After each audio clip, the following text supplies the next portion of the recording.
For many of you, you probably haven't seen me or met me because I'm the member for Bega, but I'm also, and I've had many years working in the area of disability and public policy through the prism of a politician, both in terms of being a shadow minister and a minister. And it's been terrific for me to be involved in the human service sector through that role because now as Treasurer, I can see the enormous advantage in terms of what's required around innovation, different thinking, in terms of achieving outcomes. And, you know, there's no doubt in the world that you test very much the heart of government, you test the heart of the wider community in terms of how we support those who are vulnerable in our community, but also, and particularly having come from the disability space where I'm very conscious that those people who are traditionally described by politicians in particular as vulnerable aren't necessarily so. We have to, without doubt, bring about enormous change from what has been the traditional block funding of programs and an enormous emphasis on process to one which has to be completely and utterly about outcomes. And in many ways, individual outcomes. And I couldn't be more proud of seeing the innovations and the work that has been done through the partnerships that have been formed by New South Wales Government in terms of working with SVA, in terms of the social impact bonds. But more broadly, you know, the future that lies ahead around social impact investing and what can be achieved in that regard. I'm very conscious that when you see government and the role that government should play, we have to be a greater enabler. We shouldn't necessarily be providing the service or you know, driving the innovation. In many ways, we want government out of the way in a lot of the human service space. And what we are very much and have to be about is recognising that every individual is different and every life pathway is different. And ultimately, we have to recognise that people very much want to have what is very widely accepted in terms of the disability field, but something which will only continue to grow more broadly across human service provision, choice and control.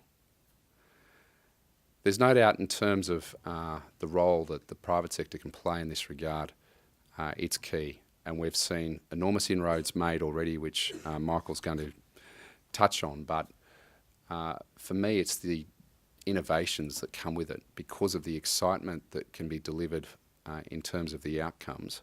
That in itself means that we are only going to become a stronger, healthier, happier society. But this is life-changing stuff, incredibly so, life-changing stuff. And those 28 children and families that have been supported in terms of the new PIN arrangement with the social benefit bond, you know, their lives will never be the same, and that has to be remembered. I'm very excited by the expertise that exists in this room, particularly from the investment community. That social benefit bond delivering 7.5% in the first 12 months, you know, is a terrific example of where the future lies in terms of achieving the outcomes. You know, if I was to look at some of the key social indicators, you know, in some cases they're not a particularly happy story. You know, homelessness, which we've just seen, and you know, obviously a government deal with the challenges in terms of looking at the service provision, increased by 27% from 2006 to 2011. Now, we're a far better country than that. And, you know, there is, without doubt, some real questions that have to be had within government, both in terms of the alignment of responsibilities, and I'm glad Paul Fletcher's here from the Commonwealth perspective, but it is the alignment that exists across the tiers of government, including local government. It's the partnerships that can be formed with the private sector. and also, of course, moving away from this obsession around processes. And that's the beauty with the work that SVA is doing. It's the beauty that we're seeing in terms of some of our key NGOs, and obviously Uniting Care Burnside in the case of UPIN, where the innovations are just going to flourish, and then we'll start to see not only the returns, but most importantly, from where I see as a politician, the outcomes for individuals and community, and that's the key.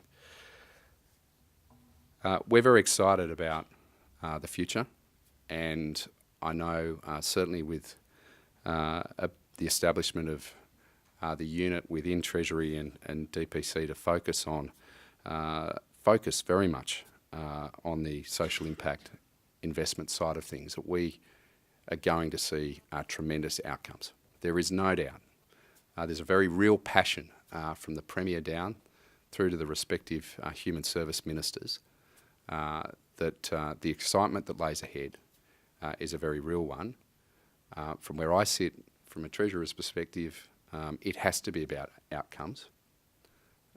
Yes, we can sit there and count the beans all day, but ultimately it has to be about the individual outcomes and the strength of our communities. Michael, can I pay tribute to the work that you've done?